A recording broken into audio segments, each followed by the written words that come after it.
함께 나누려고 합니다. 우리 여름 성경학교와 또 우리 수련회를 위해서 수고하신 우리 선생님들, 부장님들 다 자리 한번 일어나시죠. 다 일어나세요. 다시 한번 깃발 춤추고 또 안 보이는 분들이 계시.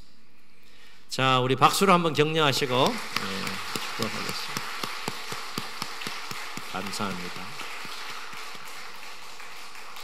이분들의 수고와 헌신과 땀과 또 눈물이 있기 때문에 다음 세대가 믿음의 세대로 지금 성장해 가고 있습니다. 여러분 격려 많이 해주시고 뭐 월급 받는 것도 아닌데 주님 주신 사랑과 열정 가지고 다음 세대를 사랑하는 마음을 가지고 그렇게 헌신합니다. 여러분 따뜻한 말 한마디 격려 이런 것들이 굉장히 필요하고 중보해서 기도해 주심으로 우리 선생님들이 더 힘을 내서 우리 아이들 정말 하나님이 세우신 세상의 챔피언으로 세워갈 수 있는 또 축복의 통로가 다 될 수 있기를 주의 이름으로 축원합니다.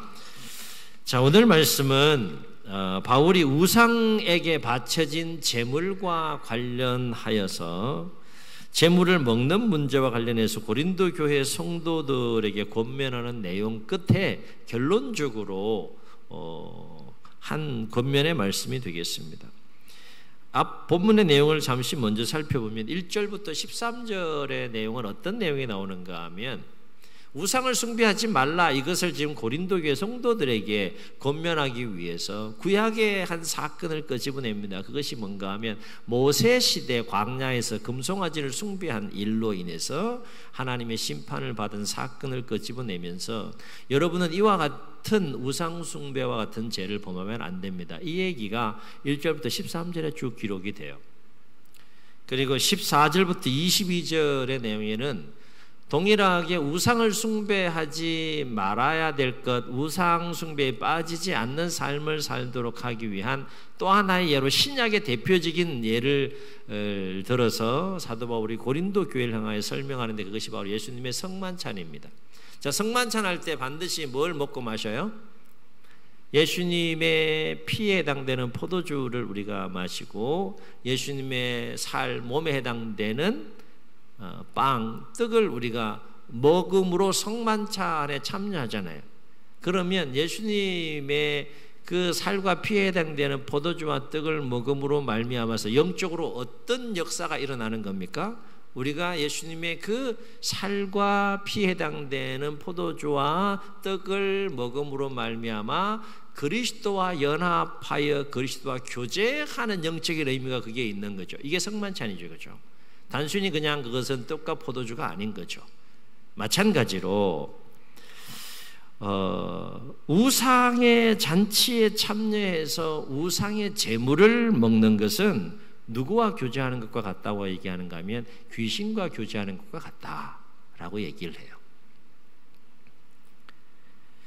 그렇기 때문에 우상의 제물을 먹는 문제와 관련하여서 우상 숭배에 빠지지 않으려면 어떻게 해야 되느냐, 이 문제를 지금 고린도 교회에 처한 현실과 관련하여서 지금 다루고 있는 것이죠.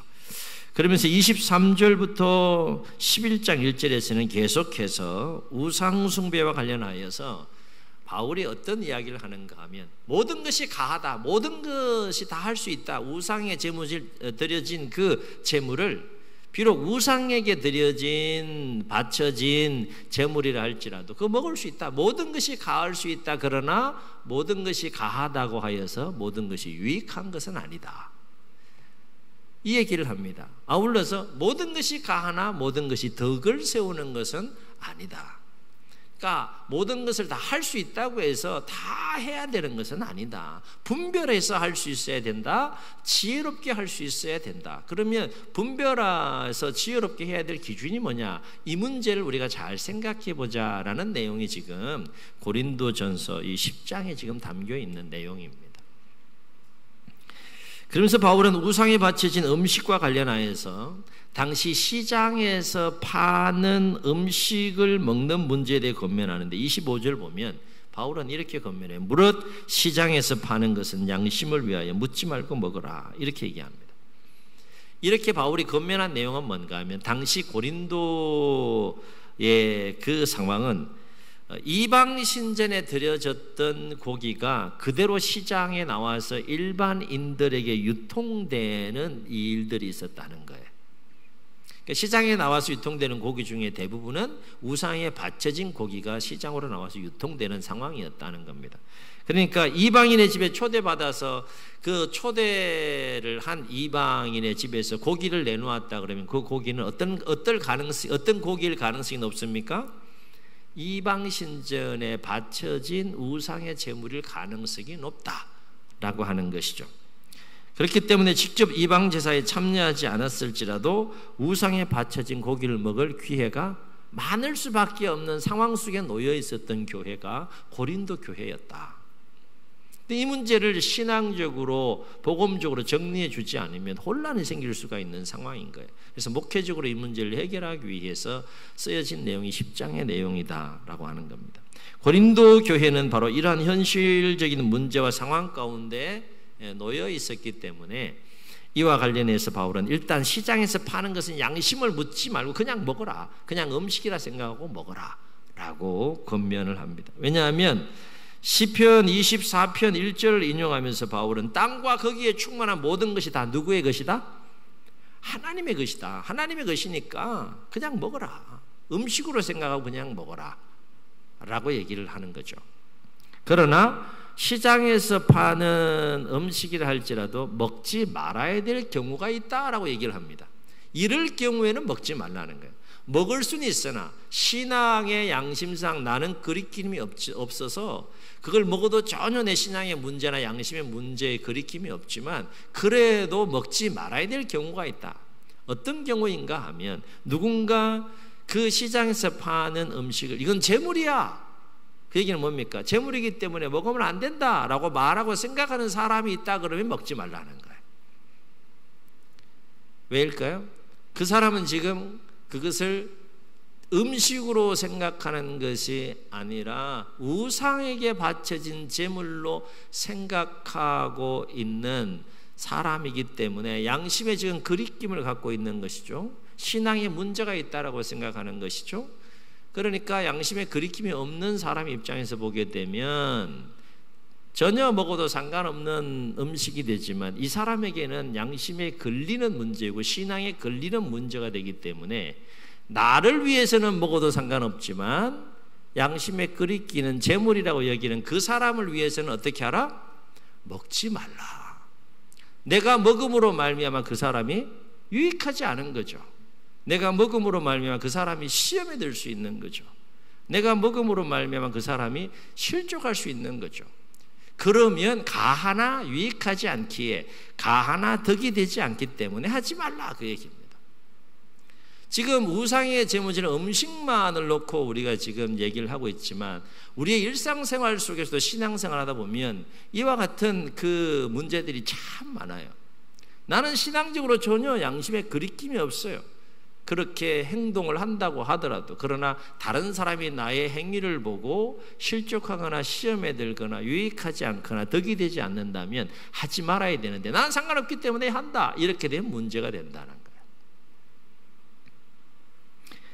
그러면서 이제 바울은 결론적으로 이와 같은 이야기를 앞에서 쭉 이야기하면서 모든 것이 가하나 유익하지 않고 모든 것이 가하나 덕이 되지 않기 때문에 지혜롭게 모든 일들을 감당해 가야 된다라는 예를 들어서 앞에서 쭉 설명을 하면서 결론적으로 오늘 우리가 읽은 말씀에서 참된 그리스도인의 삶과 관련하여서 궁극적으로 그리스도인의 삶의 목적이 어디에 있어야 되는지에 대해서 결론적으로 권면하고 있는 것을 보게 됩니다.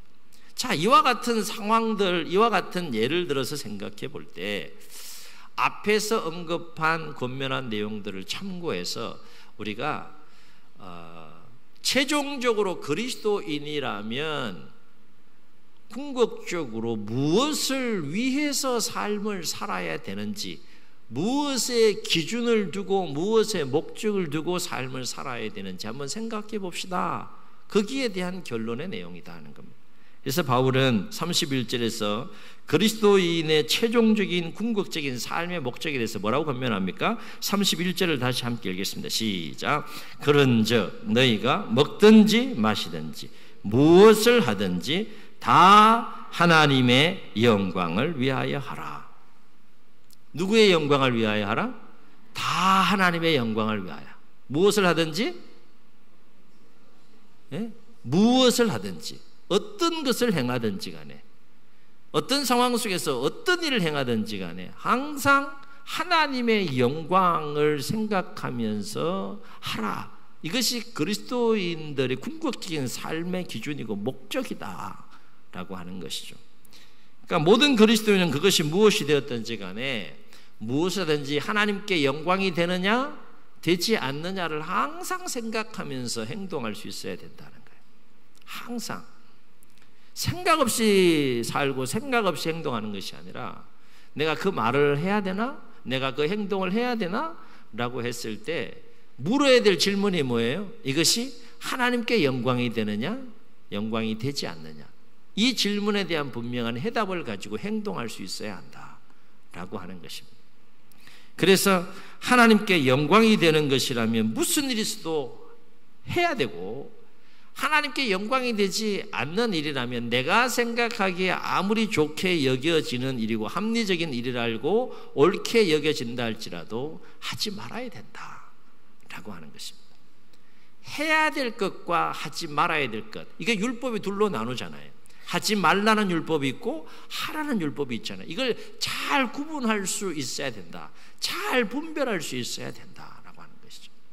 그래야 우리가 좌로나 우로나 치우침 없이 하나님 말씀과 뜻 안에서 그리스도인으로서의 온전한 삶을 살아갈 수 있게 된다라고 하는 거예요. 이를 위해 바울은요 32절에서 한 가지 권면을 하는데, 그것은 뭔가 하면 무엇을 하든지 하나님의 영광을 위해서 삶을 살려면 반드시 가져야 될 중요한 삶의 자세가 있는데, 32절에서 바울이 뭐라고 권면합니까?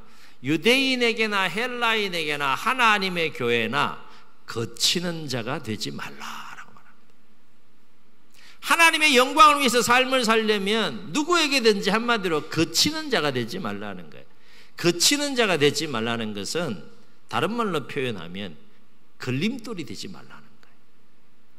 다른 사람들이 나로 인해서 시험에 들고 실족하고 넘어지는 걸림돌이 되지 말라, 그 얘기입니다. 그럴 때 내가 다른 사람의 걸림돌이 되지 않는 삶을 살아갈 수 있을 때 하나님의 영광을 위해서 우리가 삶을 살 수 있다는 거예요. 내가 다른 사람들을 시험에 들게 하고 상처를 주고 아픔을 주고 또 실족케 하는 삶을 살면서 하나님의 영광을 위해서 하는 것은 있을 수 없는 일이다 라고 하는 것이죠. 그래서 표준세 번역을 보게 되면 10장 32절을 이렇게 번역합니다. 여러분은 유대 사람에게도 그리스 사람에게도 하나님의 교회에도 걸림돌이 되지 마십시오 라고 이렇게 보다 쉽게 번역을 합니다. 그렇다면 어떻게 해야 다른 사람에게 걸림돌이 되지 않을 수 있을까? 이거 생각해 봐야 되잖아요. 거치는 자, 걸림돌이 되지 않는 삶을 살 때 무엇을 하든지 하나님의 영광을 위해서 우리가 살 수 있다 그러면 어떻게 해야지 다른 사람의 걸림돌이 되지 않는 삶을 살 수 있을까? 이 부분에 대해서 사도 바울은 한 가지 중요한 삶의 자세를 또 한 가지 권면을 하는데, 24절과 33절에서 바울은 이와 관련해서 무엇을 권면하는가 하면 이렇게 권면해요. 무엇을 하든지 자기의 유익을 구하지 말고 남의 유익을 구하라 라고 그렇게 말합니다. 자, 걸림돌이 되지 않는 삶을 살려면 어떻게 삶을 살아야 된다는 거예요? 나의 유익을 구하면 안 된다는 거예요. 다른 사람과의 관계 속에서 나의 유익을 생각하고 나의 유익에 집착하고 나의 유익에 사로잡히게 되면 반드시 걸림돌이 된다, 거치는 돌이 된다. 그렇지 않으려면 어떻게 해야 된다는 거예요? 자기의 유익을 구하는 삶이 아니라 다른 사람의 유익을 구하는 삶을 살아갈 수 있어야 한다는 거예요. 자, 다른 사람의 유익을 구하며 삶을 살아가려 그러면 다른 사람을 어떻게 여길 수 있어야 됩니까? 존중할 줄 알아야 된다는 거죠. 하나님을 향해서는 막 거품 물고 막 그렇게 기도도 하고 말씀도 열심히 읽고 묵상하고 막 예배도 열심히 드리는데 이 수평관계에 있어서 옆에 있는 지체를 존중할 줄 모른다 그러면 그건 잘못된 신앙생활을 하고 있다는 거예요. 제대로 하나님을 깊이 만나고 제대로 하나님과 깊이 영적으로 교제한다 그러면 하나님이 어떤 마음을 주실까요? 예? 너 나만 사랑해라. 하나님이 그럽니까? 너 나만 사랑해. 나만 죽도록 사랑해. 그럽니까? 나를 사랑하는 그 마음을 가지고 옆에 있는 사람도 사랑해라. 그런 마음을 계속해서 부어주시는 거죠. 이게 율법의 첫째와 둘째 되는 계명 아닙니까? 최고가 되는 두 계명이 하나님을 향한 사랑, 이웃을 향한 사랑. 그러니까 자기의 유익을 구하지 않고 남의 유익을 구하는 그 신앙의 단계까지 나아가려면 하나님도 전심으로 사랑하는 법을 배워야 하지만 사람도 존중하고 귀하게 여기며 전심으로 사랑할 수 있는 법을 배우고 훈련할 수 있어야 한다. 어디서 배워야 돼요? 교회에서 일단 배워야 돼요. 교회에서. 그래서 바울이 지금 얘기하는 거예요. 무엇을 하든지 모든 그리스도인들의 궁극적인 삶의 목적은 하나님의 영광을 위해서 살아야 되는데 그러려면 자기의 유익을 구하지 않고 남의 유익을 구함으로 다른 사람의 걸림돌이 되지 않아야 된다.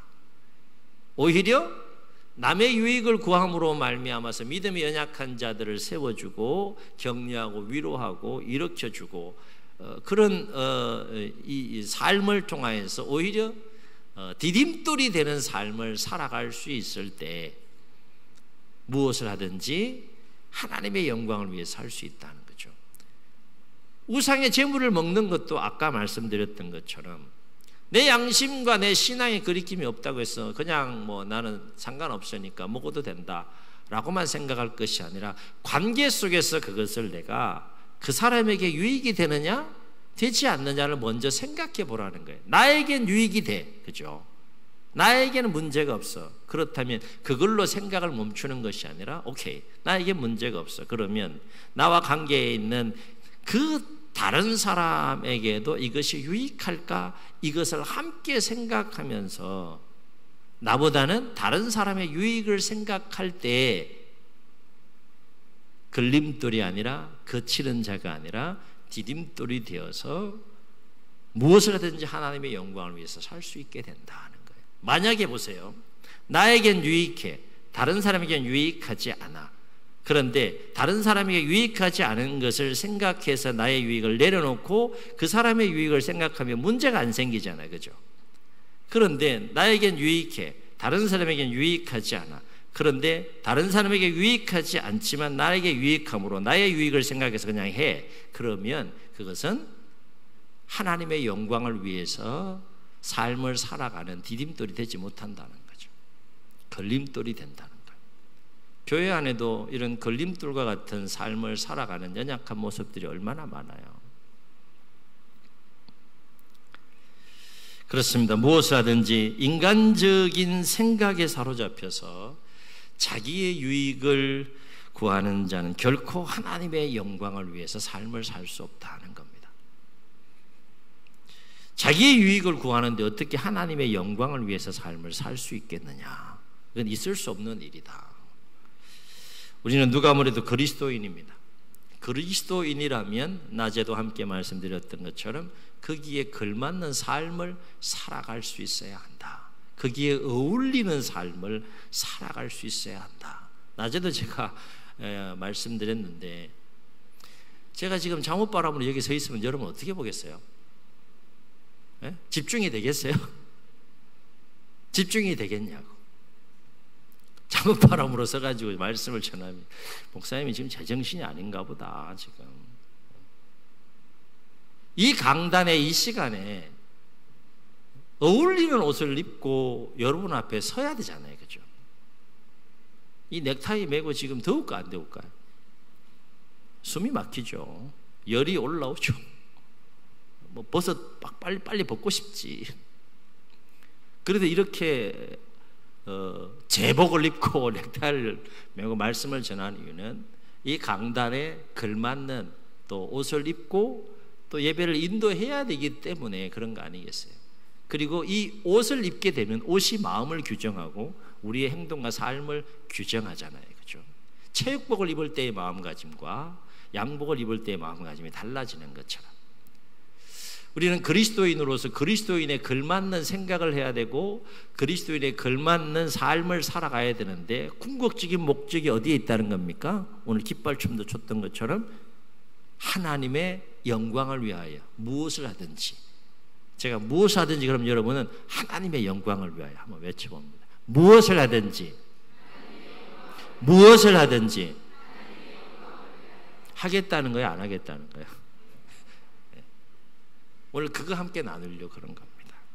바라옵기는 우리는 참된 그리스도로서 자기의 유익을 구하고 싶은 마음이 분명히 없는 것은 아니지만, 그리고 그걸 내려놓는 것이 결코 쉬운 것은 아니지만, 다른 사람의 유익을 더 깊게 생각하고 다른 사람을 귀하게 여기고 존중하는 법을 통하여서 걸림돌이 아니라 디딤돌이 되는 삶을 통해 무엇을 하든지 하나님의 영광을 위해서 삶을 살아가는 우리 모두가 되시기를 예수님의 이름으로 축복합니다. 축복합니다. 우리 말씀을 기억하시면서 함께 찬양하시고 기도하겠습니다.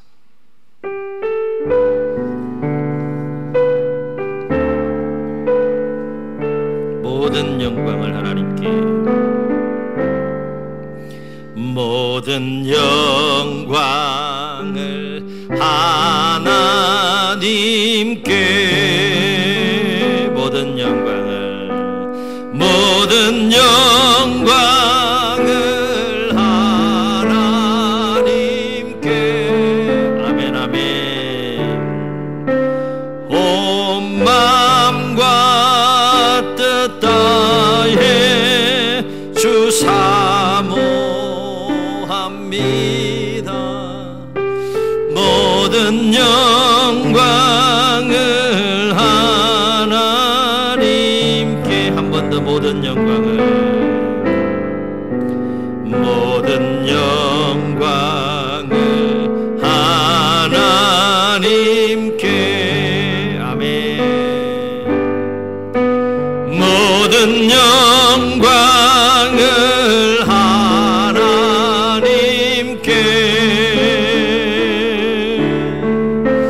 온 마음과 뜻 다해 주 사모합니다.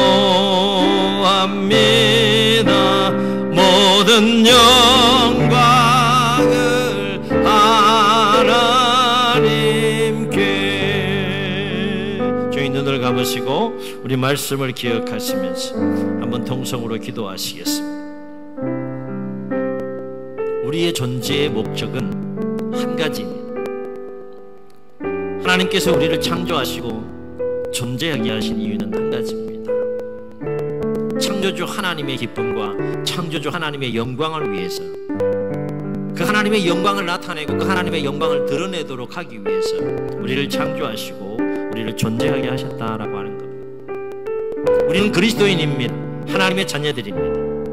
먹든지 마시든지 무엇을 하든지 다 하나님의 영광을 위해서 하라 권면하고 있는 이 사도 바울의 권면을 우리의 마음에 새기고 하루하루 우리가 삶을 살고 신앙생활 하면서 항상 이 질문을 가지고 하나님께 영광이 되느냐 되지 않느냐 잘 분별해서 하나님께 영광이 되는 삶을 통해 우리가 날마다 승리하는 삶이 되게 해달라고 주님 세움 부르시고 통성으로 기도합니다. 주여